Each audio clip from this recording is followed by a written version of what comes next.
Pleasant day, everyone. We are the Group 3 and your first reporter, Dexel Villanueva, alongside with my teammates, Donna Saladaga, Armel Villanueva, and Kinkan Villaflores. So today, we will talk about the Implementing Rules and Regulations, or the IRR, of the National Building Code of the Philippines, or the Presidential Decree 1096, especially the 2005 revised edition. For the introduction, the National Building Code is a law that ensures safe and standardized construction, design, and maintenance of buildings in the Philippines. Its main purpose is to protect lives, health, property, and public welfare. In simple terms, it makes sure that buildings are safe, functional, and follow proper standards. Forward, the Presidential Decree 1096 was first issued on February 19, 1977. It provides uniform rules for designing, constructing, and maintaining buildings. Later, the Implementing Rules and Regulations, or the IRR, were created to explain how these rules should be applied. The 2005 revised edition updated the rules to reflect modern construction practices, urbanization, and new technology. This edition organizes rules by chapters, includes permit forms, and ensures clear understanding and consistent enforcement. Rule 1. The General Provisions. In Section 101, the official title is Revised Implementing Rules and Regulations, or the IRR, of the National Building Code of the Philippines, Presidential Decree 1096. In Section 102, the Declaration of Policy. The government's policy is to protect life, health, property, and public welfare. The code provides minimum standards para sa location, design, materials, construction, use, occupancy, and maintenance ng mga buildings. For instance, kung ang isang paaralan ay malapit sa ilog na prone sa baha, kailangan ito i-elevate o i-reinforce para sa safety ng mga estudyante at teachers. Halimbawa, ang ground floor ay maaaring gawing elevated classroom at ang foundations ay dapat concrete at matibay para hindi basta-basta masira kapag tumataas ang tubig. Ito ay para maiwasan ng aksidente at pinsala sa property tuwing may heavy rain o flood. Section 103, Scope and Application. The IRR applies architectural, structural, electrical, mechanical, sanitary, plumbing, at electronics works. Ito rin ay sumasakop sa construction, alteration, repair, conversion, use, occupancy, at demolition ng karamihan ng mga building. For example, kapag ang lumang warehouse ay gagawing restaurant, kailangan sumusunod sa conversion rules, just like the proper ventilation, sanitary plumbing, at fire safety. At para naman sa mga bahay na walang building permit, maaari silang legalize kung ipapakita na safe at sumusunod sa building standards. Halimbawa, maayos ang electrical wiring, ang foundation at roofing, kaya maaari silang makakuha ng retroactive permit. In Section 104, the General Building Requirements. Buildings must follow safe construction principles at dapat fit sa kanilang intended use. For example, ang hospital, dapat may clear emergency exits para mabilis makalabas sa sunog, fire alarms, para ma-alert ang lahat, at proper ventilation para maiwasan ang spread ng bacteria at virus. Halimbawa sa factory, dapat may environmental safeguards tulad ng proper waste disposal, air filters, at ventilation fans para safe ang workers. And all buildings should also be maintained. Ibig sabihin, dapat always safe, malinis at functional sa paglipas ng panahon. For Section 105, the site requirements. The site kung saan itatayo ang building ay dapat sanitary, hygienic, at safe. At ang residences dapat malayo sa polluted areas, volcanoes, at fire hazards. Example, ang paaralan ay dapat malayo sa factory o chemical plants para hindi ma-expose ang mga students sa toxic fumes. In Section 106, these are the key definitions. For purposes of this IRR, the following definitions shall apply. First is addition. Ito ay ang pagdagdag ng height of floor area ng existing building. Halimbawa, ang isang maliit na bahay ay magkakaroon ng second floor para sa additional bedrooms or study area. Kailangan ito ng building permit at dapat matibay ang foundation para kayanin ang weight ng second floor. Second is the agency of the government. Any government unit tulad ng department, bureau, office, o government-owned corporation. Ang DPWH, DNR, o Pag-asa ay examples ng mga government agencies. Third is the alteration. Pagbabago ng walls, materials, o utilities without adding space. Just like for example, ang living room wall ay papalitan ang kahoy na pader ng concrete para mas matibay at fire resistant. Hindi nagdadagdag ng floor area kaya classified sa alteration lang, hindi addition. Next is the application form. Pre-formatted forms filled out and notarized by a design professional with validation for other building rules. Next is the applicant or the permittee, a person or organization applying for building permits or certificates.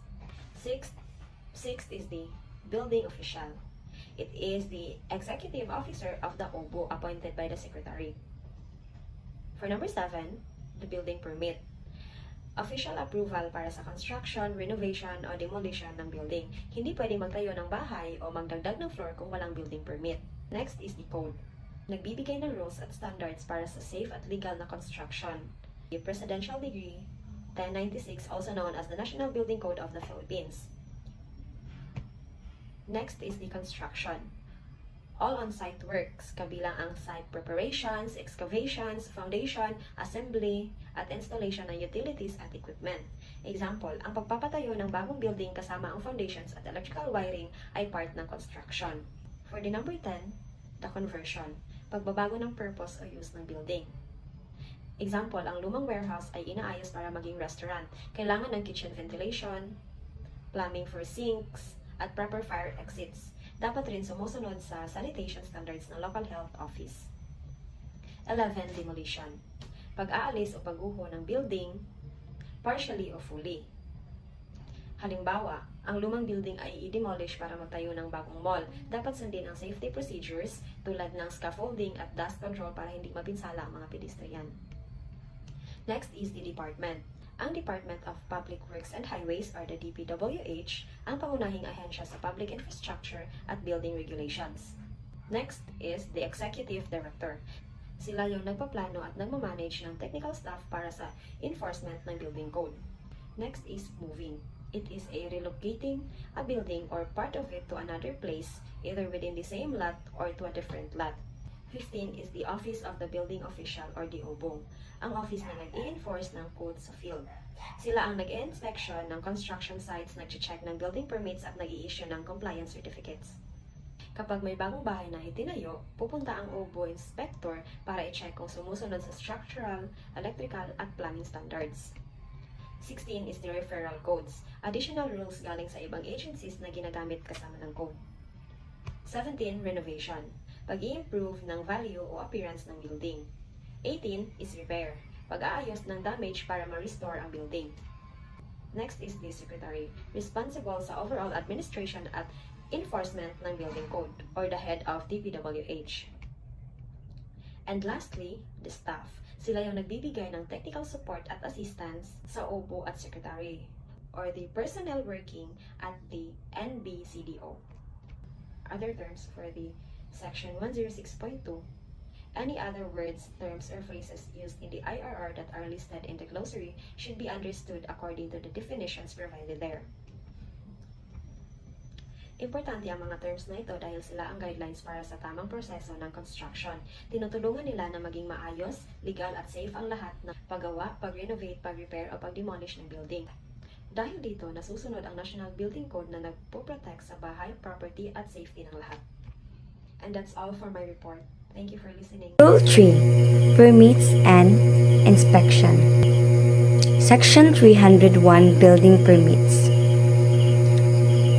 First, no person, firm, or corporation, including any agency or instrumentality of government, shall construct, alter, repair, convert, use, occupy, move, demolish, and add any building or structure or any portion thereof or cause the same to be done without first obtaining a building permit therefore from the building official assigned in the place where the subject building or structure is located or to be done. The prescribed application for building permit form or NBC form B01 shall be used by all applicants. Everyone must use the official permit form called NBC form B01 when applying. So, these rules means that no one is allowed sa pag-build, pag-usob, o pag-repair o paggamit bisan unsa nga building or part sa building unless they first get a building permit from the building official dito nga area. The purpose is to ensure safety, follow the National Building Code, and make sure that all construction, including electrical, structural, or plumbing, and etc. is done properly. So, example, ang tag-iya sa balay ganahan mag-add og bag-o nga mga outlets o suga sa balay before ang electrical engineer maka-install sa bag-o nga wiring. Ang tag-iya kailangan magkuha una og building permit gikan sa building official. This ensure the electrical work follow the Philippine Electrical Code and is safe from fire overload.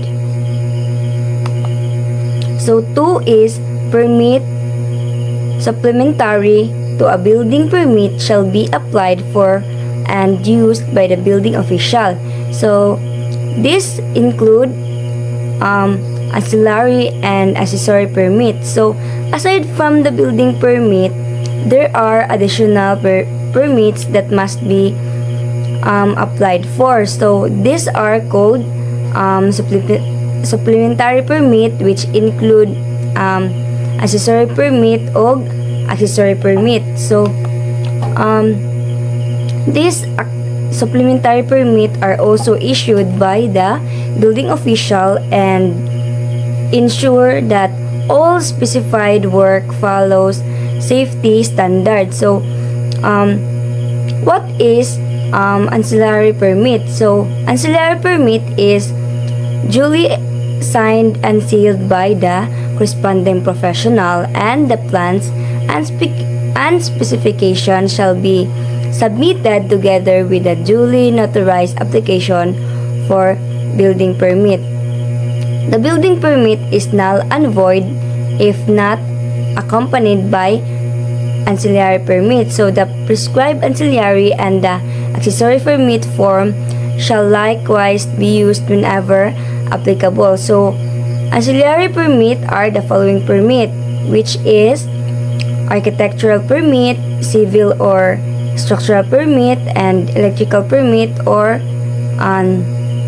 and mechanical permit, and sanitary permit, and plumbing permit, and electronic permit. So kining ancillary permit kay supporting permit ni siya na required kung mo apply para sa building permit.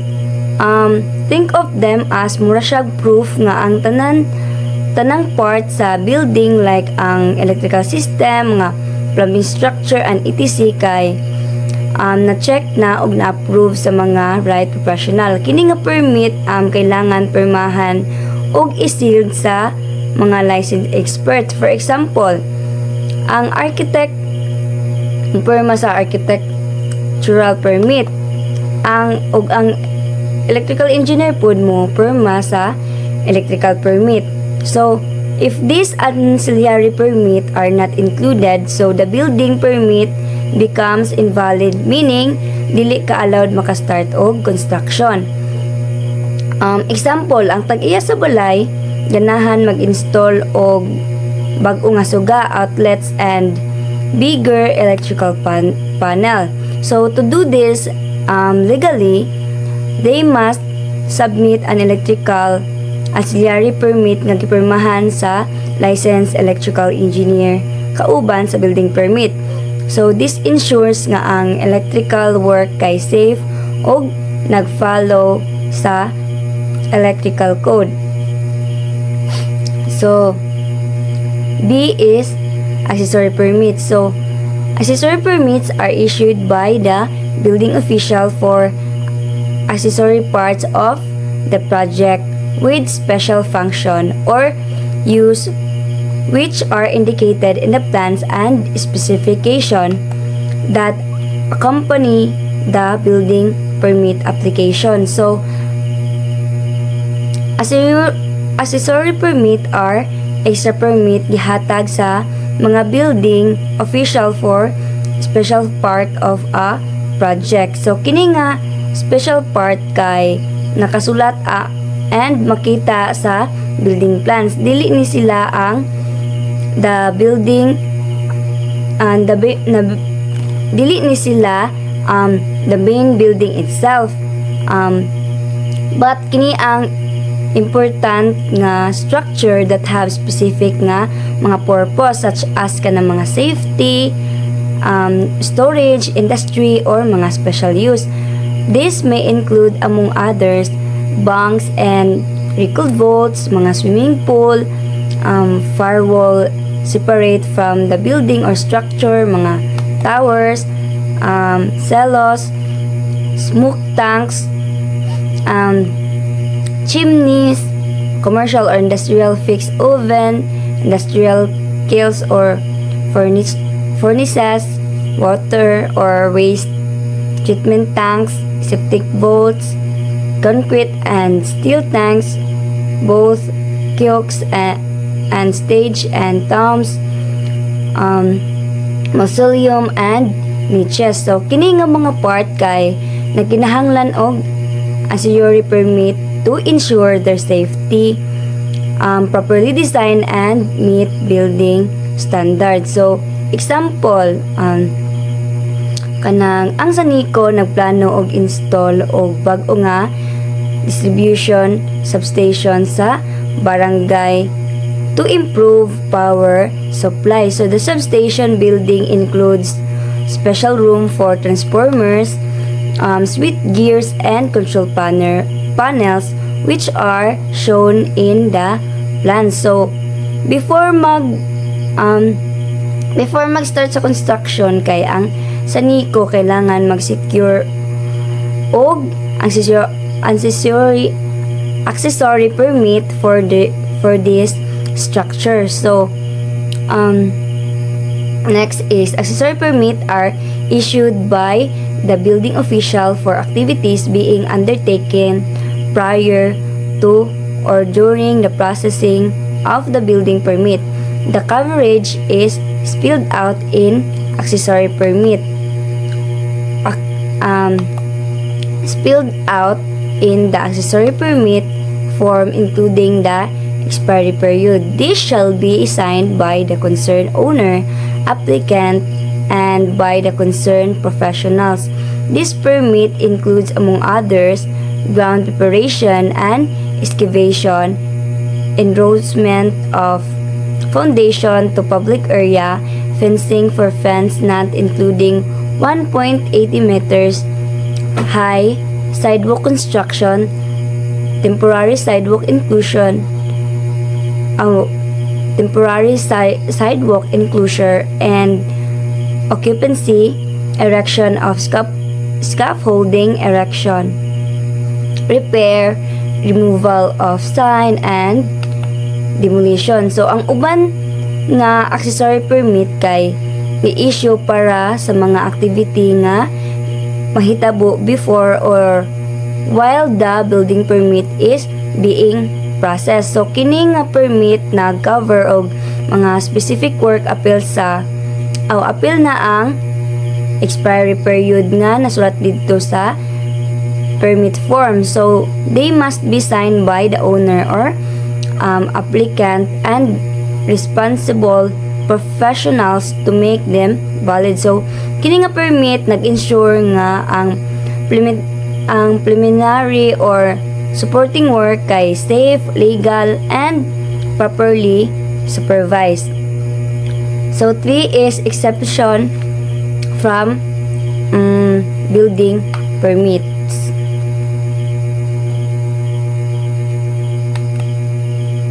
So a building permit shall not be required for the following minor construction and repair, provided they shall not violate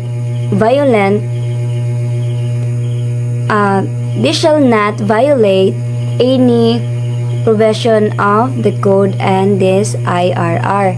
Ang uban nga mga gamay og mga minor construction project og kanang mga repairs dili na need og building permit. So as long as they follow safety rules and regulation in the building code. So this means na pwede ka maghimo og certain nga work without applying for a permit, but kailangan ang work dili mo break og any rule for safety, structure or use.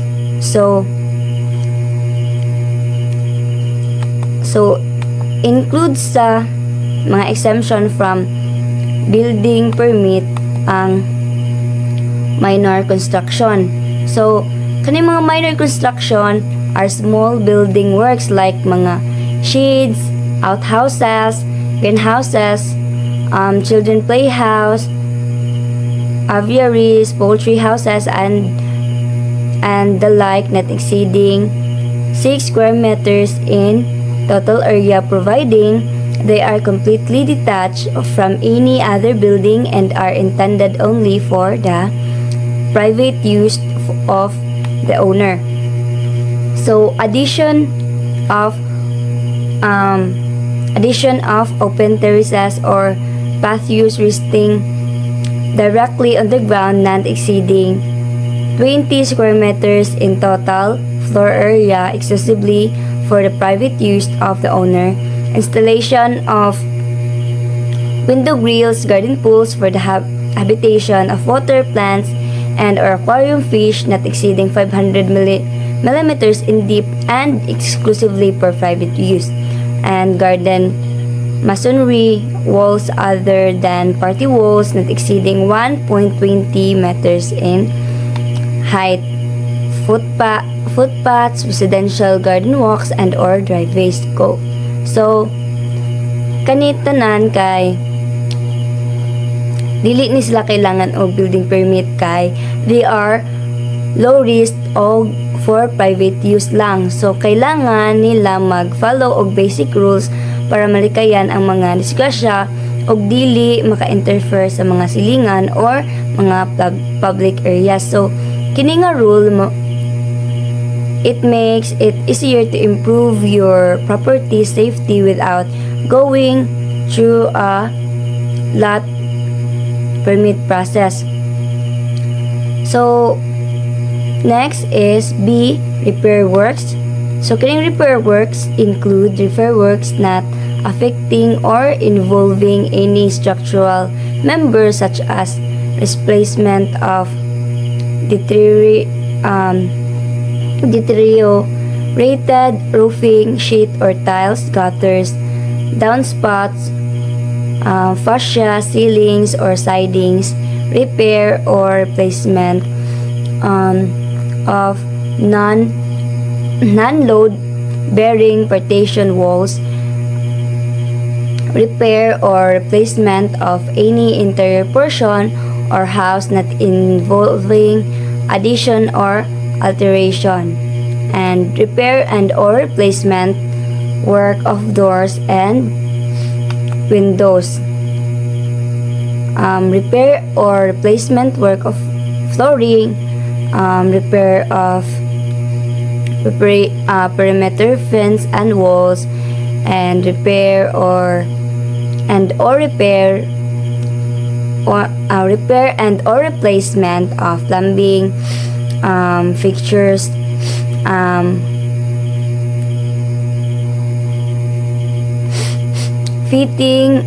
fittings or pipings such as toilet bowls, sinks, lavatories, urinals, bidets, pipes, faucet, valves for single detached dwelling and duplexes. So kining repair works kay mga fixes or replacement made to part of a building nga kanang dili mapiktuhan ang main structure. So kini nag-include ang mga katong ganiha akong gipang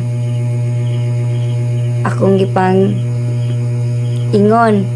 So ang repair works kay importante kay they keep the building safe, functional og comfortable. So they prevent ng mga accident, mga leak o ganang mga damage, o mag-maintain the appearance of the property.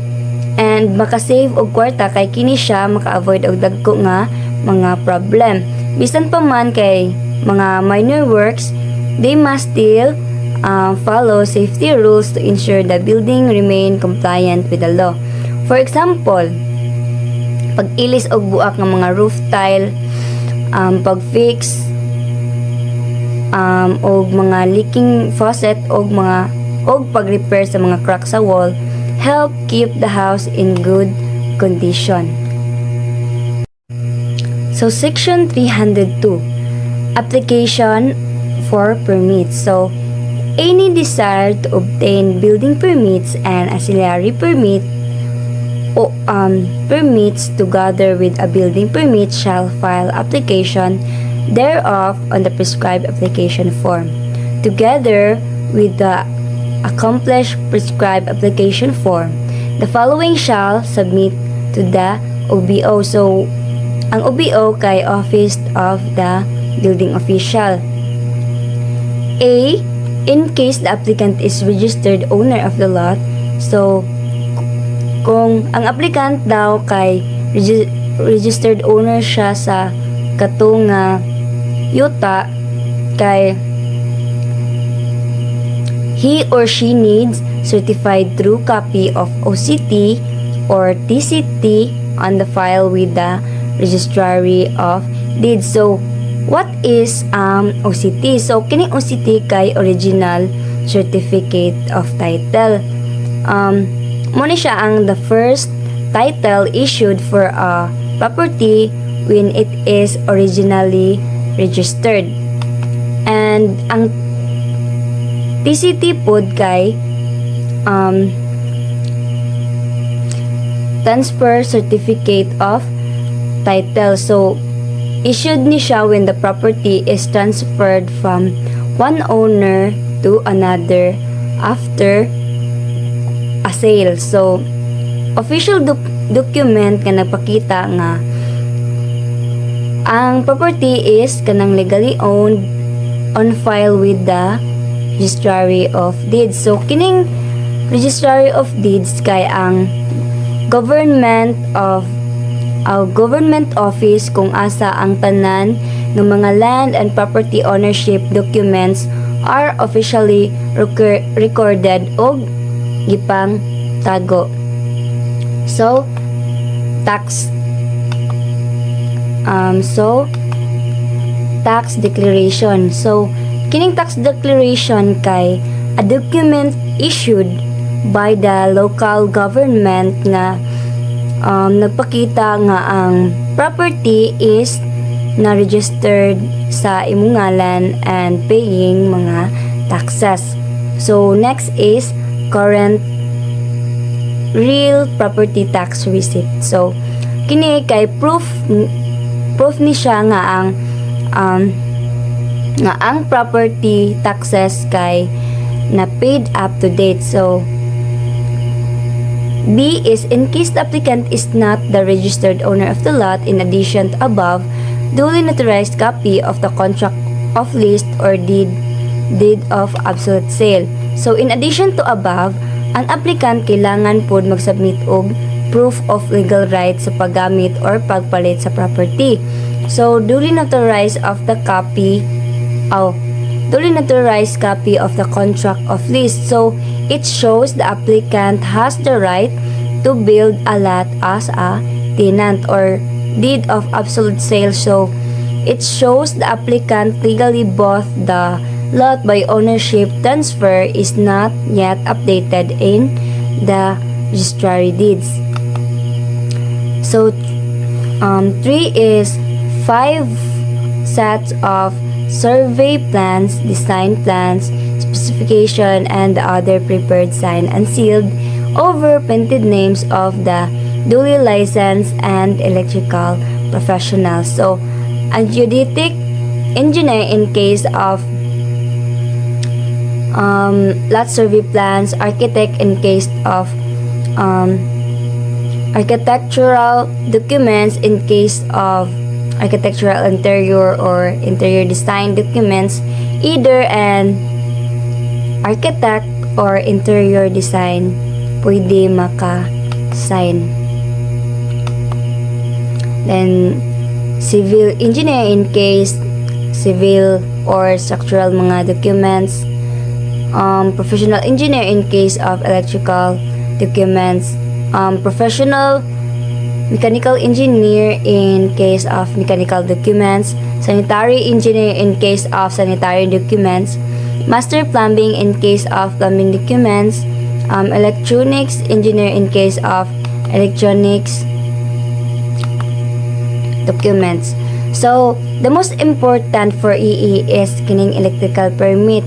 So, ang electrical permit kay this may be signed and sealed by a professional electrical engineer or PEE or REE and submitted kauban sa building permit. Kung wala ni, ang building permit becomes invalid. So, ang electrical documents, electrical plans and technical specification containing following. So, ang location and sign plans. So, kini, it shows where the building sites, mga access to utility poles, where service entrance is located. B is legend or symbol. So, mga standard symbol ni siya. So, ang mga reviewer understand drawings, such as kanang mga switch types, mga lighting features, receptacles, mga conduit sizes, and general notes or specifications. So, materials, conductor types, insulator, conduit types, or earthing system standard to follow, or PEC. So, ang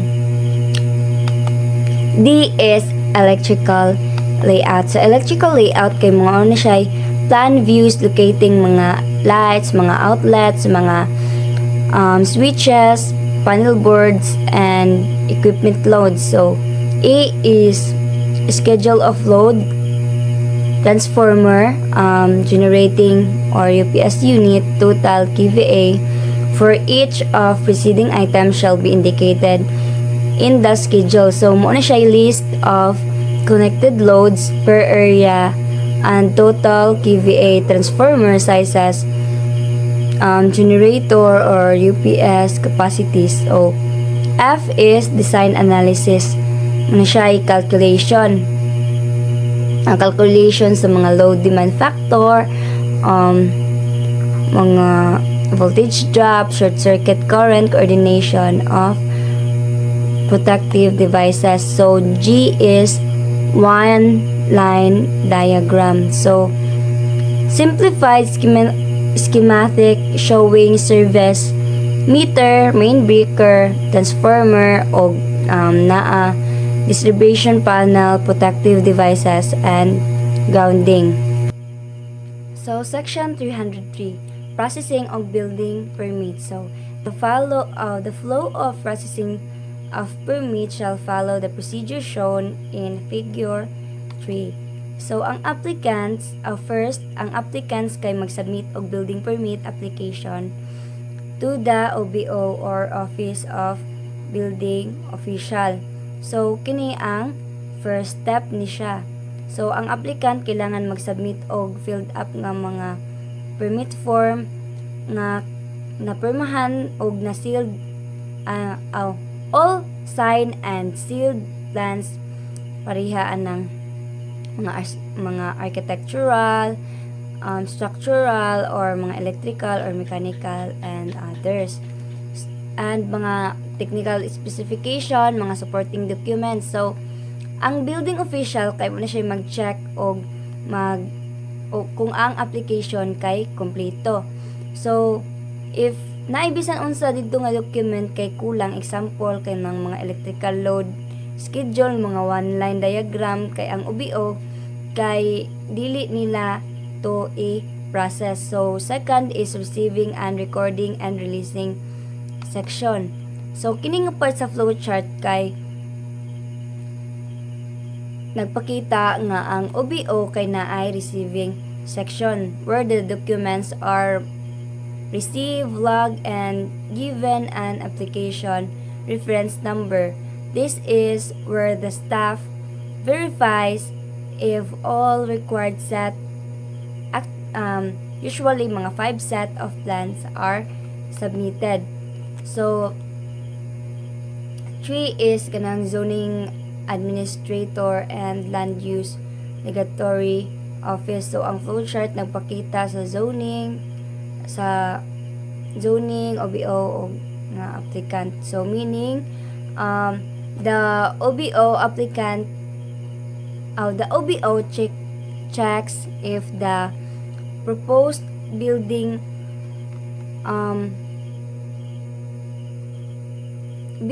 conforms to zoning clarification, land use, or mga residential, commercial, industrial, or others. So, if zoning requirements are not satisfied kay ang permit, dili siya ma-proceed.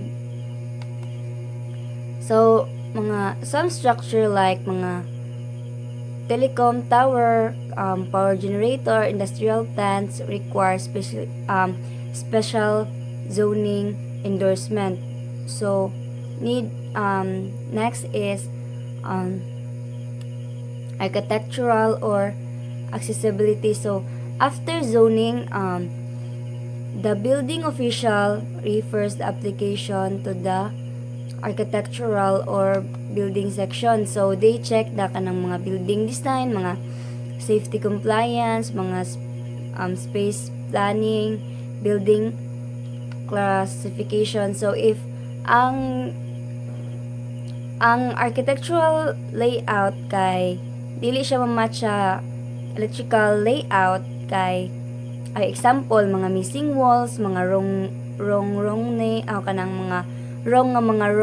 room names, then so ang kanang electrical plans kay pwede siya return for correction. So next is referrals to different mga technical disciplines. So dito sa flowchart makita katong diha naa kanang tunga.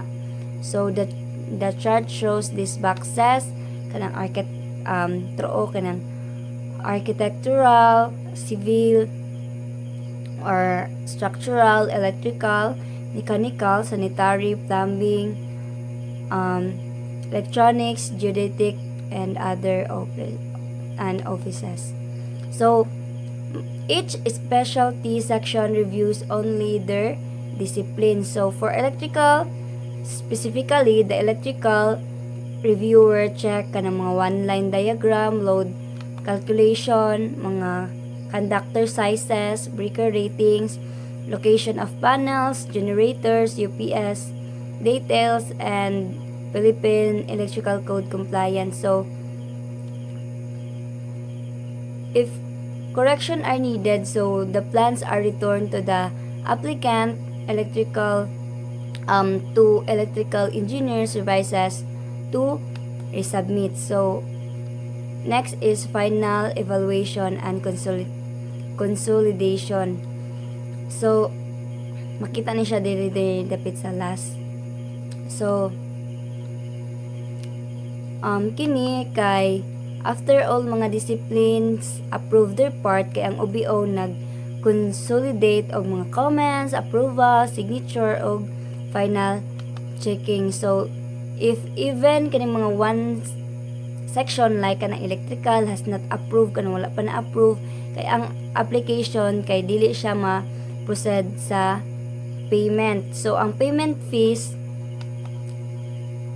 kay once tanan kay ma-correct na ug ma-approve kay ang applicant goes to the cashier to pay. So ang building ang bayaran nila sa cashier kay ang kanang building permit fee, ang electrical permit fee, ang zoning fee, ang inspection fee, o fire safety fee, o mga other mga applicable nga mga charges.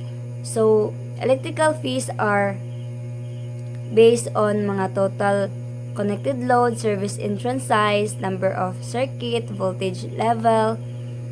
So, makita po diani sa flowchart ang endorsement to proper authority. So, ang flowchart nagpakita nga some project requires endorsement to BFP or fire department, environmental agencies, local utilities provider or DPWH or DNR, and other depending sa mga building type. So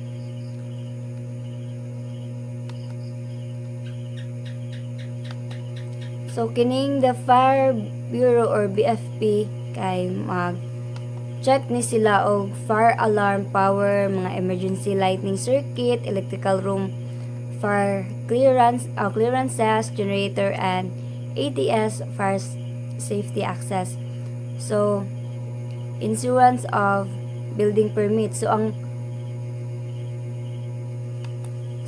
Kini kay when tanan nga requirements kay masatisfied og mga and all fees are paid, so the building official sign and release the building permit. So ang permit includes approval stamp on all plans, mga permit number, list of ancillary permit include electrical, mechanical, and others. So official authorization to begin construction. So kining electrical permit is officially included inside the building permit package. So no electrical work may start until kining electrical permit kay ma-issued.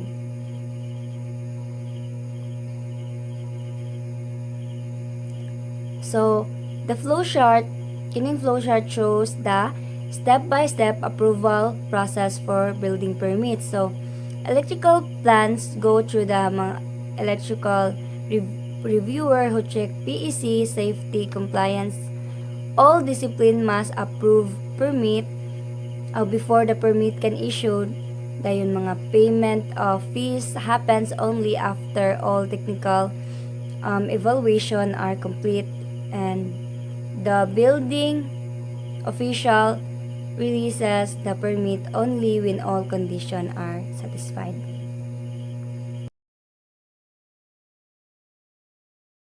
Hi, I am Armel Villanueva, and today I'm going to present the continuation of the report of Ms. Donna Pate Saladaga.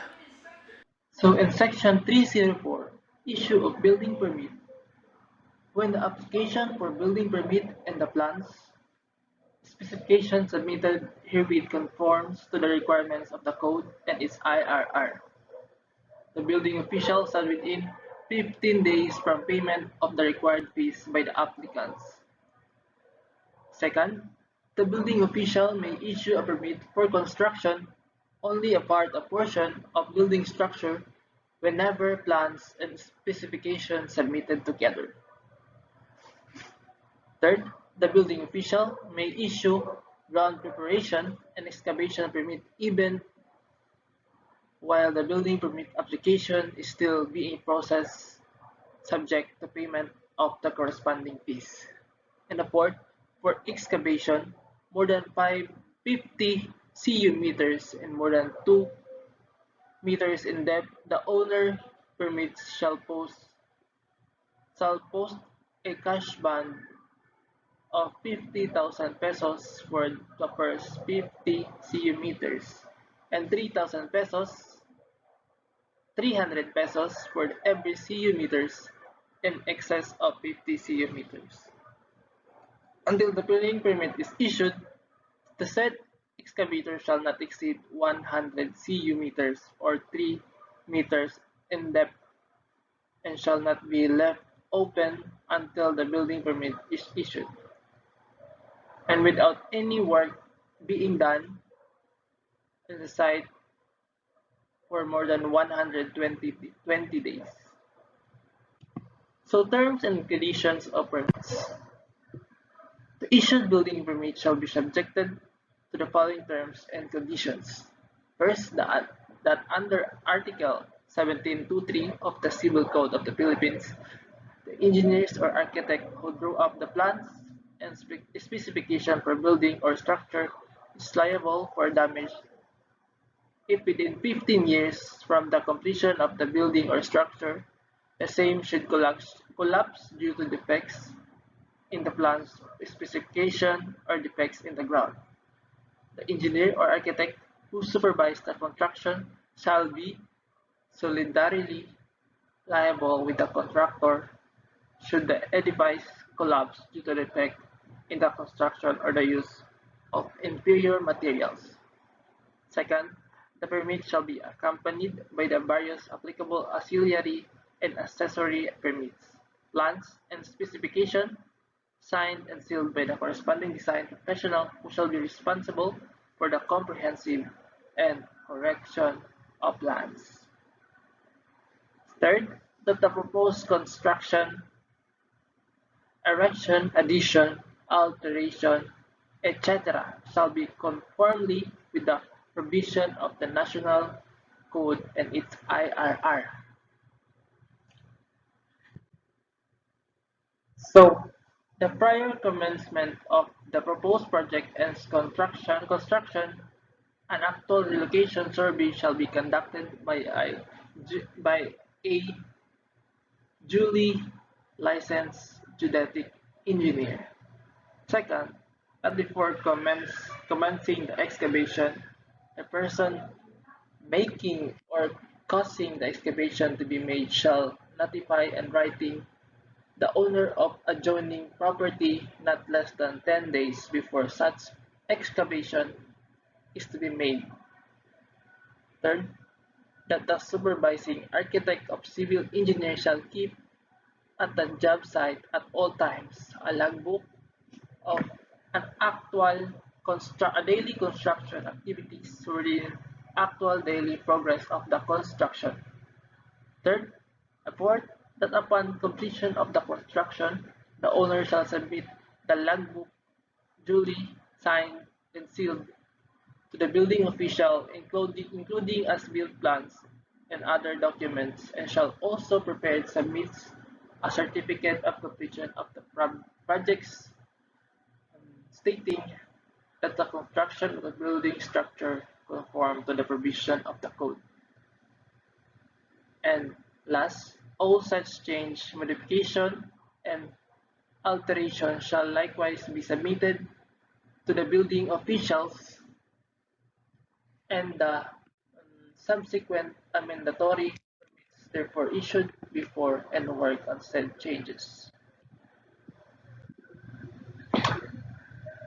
And that no building structure shall be used until the building official is issued a certificate of occupancy, therefore as provided in the code. However, a partial certificate of occupancy be issued for the use occupancy of portion of building or structure prior to the completion of the entire building structure. And that these permits shall not serve as exemption for securing written clearance, duly licensed, and registered constructor pursuant to the provision of the Constructor License Law of RA 4566. Next, the owner or permittee shall submit a duly accomplished prescribed notice or notice of construction to the office of the building official prior to any construction activity, that the owner shall put a building permit sign which complies with the prescribed dimension and information, which shall remain posted on the construction site for duration of the construction.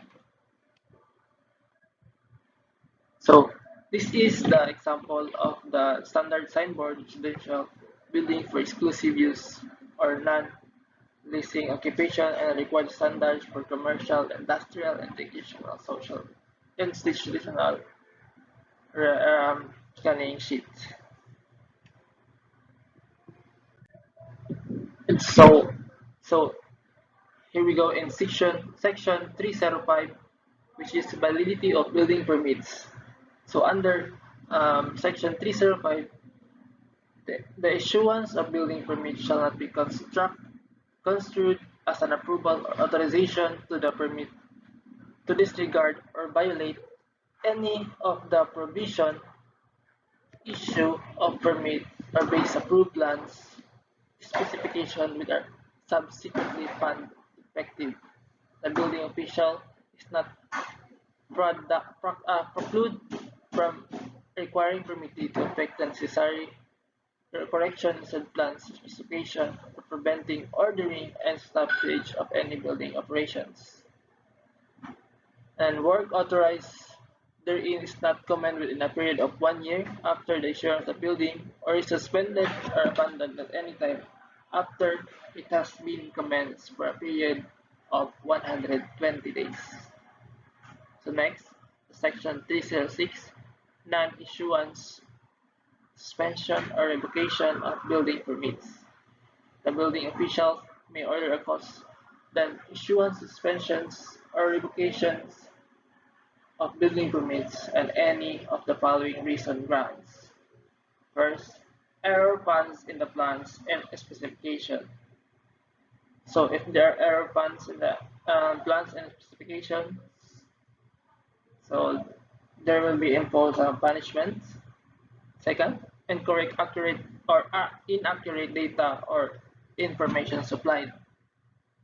Next, non-compliance with the provision of the code or any rules of or regulations.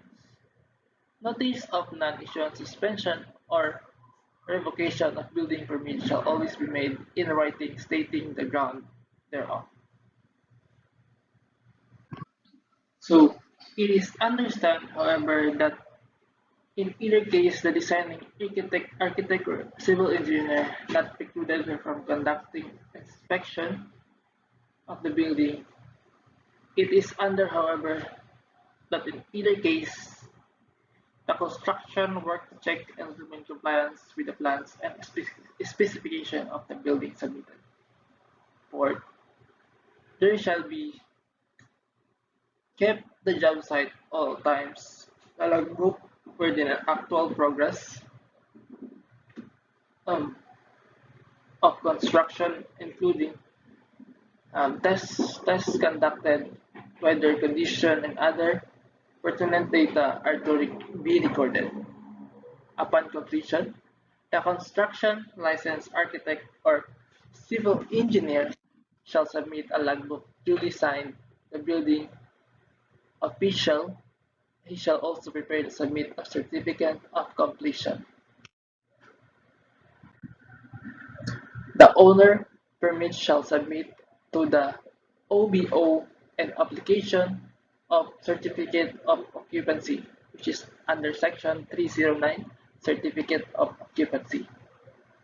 So, signed and sealed by the owner's duly licensed architect or civil engineer who undertook the full-time inspection and supervision of the construction, sets, plans, and specifications shall reflect faithful and changes, modification, and alteration made on the original submitted plans. On file with the OBO, which are the basis of the issuance of original building permit, the as-built plans and specification may be just an orderly and comprehensive compilation of all the documents, which include the originally submitted plans and specification and all amendments thereto as actually built, or there may be entirely new set of plans and specification accuracy. Next, a notification to conduct final inspection shall be endorsed by the OBO to the C or MFM BFP, who shall issue a fire safety inspection certificate within 5 working days. If the fire safety requirement shall have been complied, if after the prescribed period no action is taken by the C or MFM, the building official may issue the certificate of occupancy with the condition of the fire safety requirements. So third, the OBO undertakes the final inspection, verification, and review of the building structure based on the certificate of completion, construction and logbook building inspection, sheets original and as-built plans specification, as the case may be, and specification of the prescribed standard perform according to the requirements set under Section 303. So that's all for this report. Thank you. So I'm King LD Villagores, the last reporter of the National Building Code, Rule 13, Electrical and Mechanical Regulation. In Section 1301, Electrical Regulation, all electrical system, equipment, and installation mentioned in the code shall be conformed to provisions of the Philippine Electrical Code, Part 1 and Part 2, as adopted by the Board of Electrical Engineering pursuant to Republic Act 7920, otherwise known as the Philippine Electrical Engineering Law. Overhead service entrance in subdivision, house project, commercial and industrial buildings, overhead transmission and distribution voltages are required to supply power in source including transformer, poles, and supporting structures. Next, and attachment on and the clearance from the building. An attachment plan approved by the professional electrical engineer shall cover the power lines and cables, transformers, and other electrical equipment installed on or in the building, and shall be submitted to the local building official. Next, where buildings exceed 15 meters in height, overhead lines shall be arranged where practicable so that clear space or zone at least 1.80 meters will be left adjacent to the building or beginning not over 2.45 meters from building to facilitate the raising of ladders where necessary for firefighting. Exception: this requirement does not apply where it's the role of the local fire department to exclude the use of ladders in alleys or other restricted places which are generally occupied by the supply lines. Next, open supply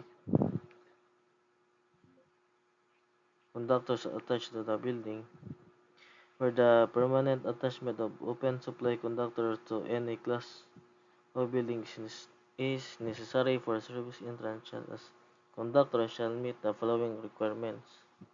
First, conductors of more than 300 volts to the ground shall not be carried along the near of the surface of the buildings unless they are guarded by the made accessible, inaccessible. Next, to promote safety to the general public and to employees not authorized to approach conductors and other current carrying parts of electric supply lines, such parts shall be arranged so as to provide etiquette clearance from the ground or the other space generally accessible or shall be provided with guards so as to isolate the persons effectively from the accidental contact. Next is undergrounded service conduits, metal fixtures, and similar non-current carrying parts if located in urban district were liable to become arranged to more than 300 volts to the ground shall be isolated or guarded so as not be exposed to accidental contact by unauthorized persons as an alternative to isolation or guarding non-current carrying parts shall be solidly or effectively grounded. Next, service strap passing over the rope shall be secured, supported by substantial structures where practicable such as support shall be independent of the building. Next, conductors by passing by or over buildings. Unguarded or accessible supply conductors carrying voltage is excess of 300 volts may be either beside or over the buildings. The vertical or horizontal clearance to any buildings or with attachments shall be listed in Table 13. The horizontal clearance governs above the roof level to the point where the diagonal equals are vertical clearance requirements. This rule should not be interpreted as restricting the installation of the trolley conductor over approximate center line of the track in service. Next, supply conductors of 300 volts or more when placed near enough the windows, verandas or fire escape or other ordinary accessible places shall be properly guarded by the grounded conduits and barrier. Next, where the required clearance cannot be obtained, supply conductors shall be grouped and bundled and supported by the grounded messenger wires. Next, clearance of the service trap. Service trap conductor shall be readily accessible and when not access of 600 volts shall be conforming of the following. Conductor shall be a conductor shall have a clearance not less than 2.50 meters from the highest point of the roof over which they pass with the following exception. First, the voltage between conductors does not exceed 300 volts and the roof has slope or of not less than 100 millimeters in 300 millimeters. The clearance may not be less than 1 meter. Next, service trap conductors of 300 volts or less which do not pass over the maximum of 1.20 meters of the overhang portion of the roof for the purpose of terminating at through the roof service raceway or approved support may be maintained or minimum of 500 millimeters from the any portion of the roof over which they pass. Next, conductor shall have clearance or not less than 3 meters from the ground or from the platform and projection from which they be reached. Next, conductor shall have horizontal clearance or not less than 1 meter from windows, doors, porch, fire escape, or similar location shall be run less than 1 meter above the top level of the window or opening. Next, service trap of conductors when crossing the street shall have clearance of not less than 5.50 meters from the crown of the street side walk over which passes and shall have minimum clearance of 3 meters above the ground edge and its point of attachment of the building or pedestal. Next, no part of swimming and landing pool shall be placed under existing service trap conductors or any overhead wiring nor shall wiring be installed above the following. Swimming and pools are in the area extended by 3 meters outward horizontally from the inside of the walls of the pool. Diving structures, observation stand, towers or platforms. Next is the clearance of the wire conductors, cables, and unguarded, rigid, energized parts adjacent but not attached to the building's other installation except bridges. So this table shows the required clearance or the safe distance between different types of electrical wires and building or other structure.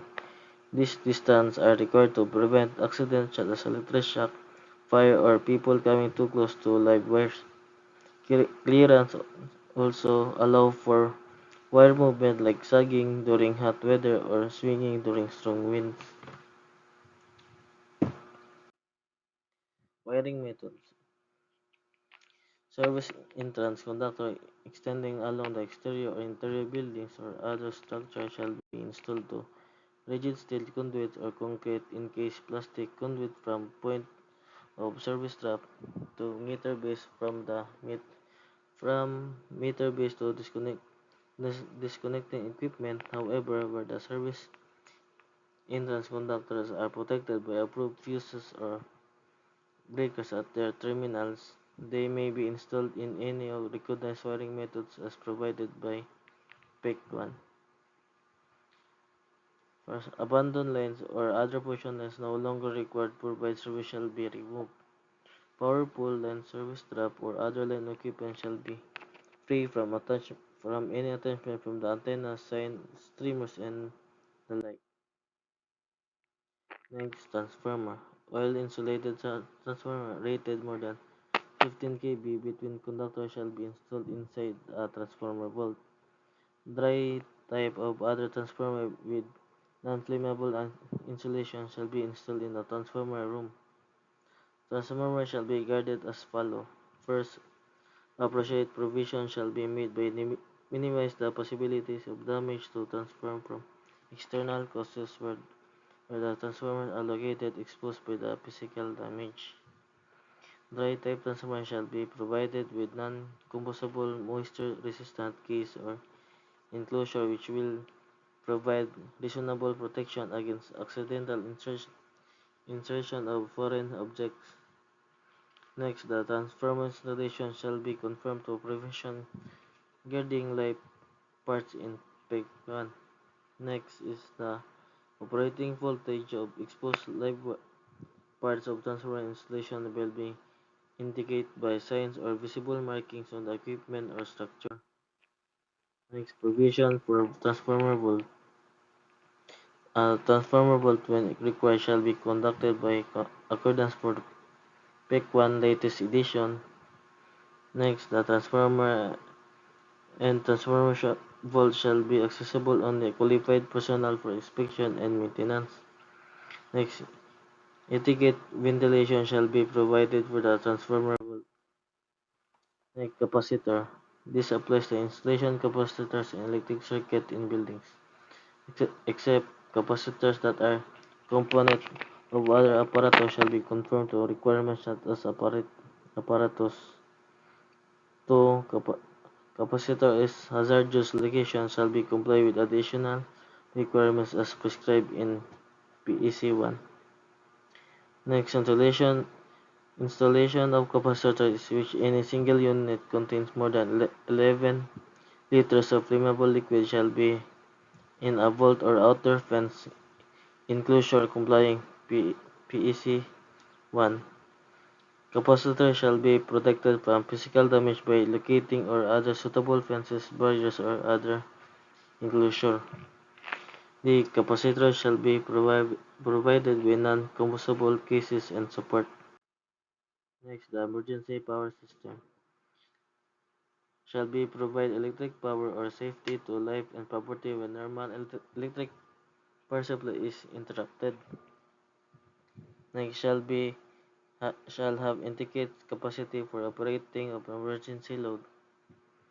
Next, for hospital in transition time to transfer power supply from instant interruption of normal power supply to the emergency supply shall not be exceeded in 10 seconds. Next, electrical room. An etiquette space or area shall be provided or load centers with panel boards, breakers, switch gears, and other electrical equipment are installed. Service equipment space area shall be provided for the service equipment that shall be located in readily accessible area either inside or outside walls of the building. Next, metering facilities. Metering volt when required from the primary survey shall be provided with natural artificial ventilation. B. Metering space shall be provided for the single metering or multi-metering centers from secondary service. And thank you.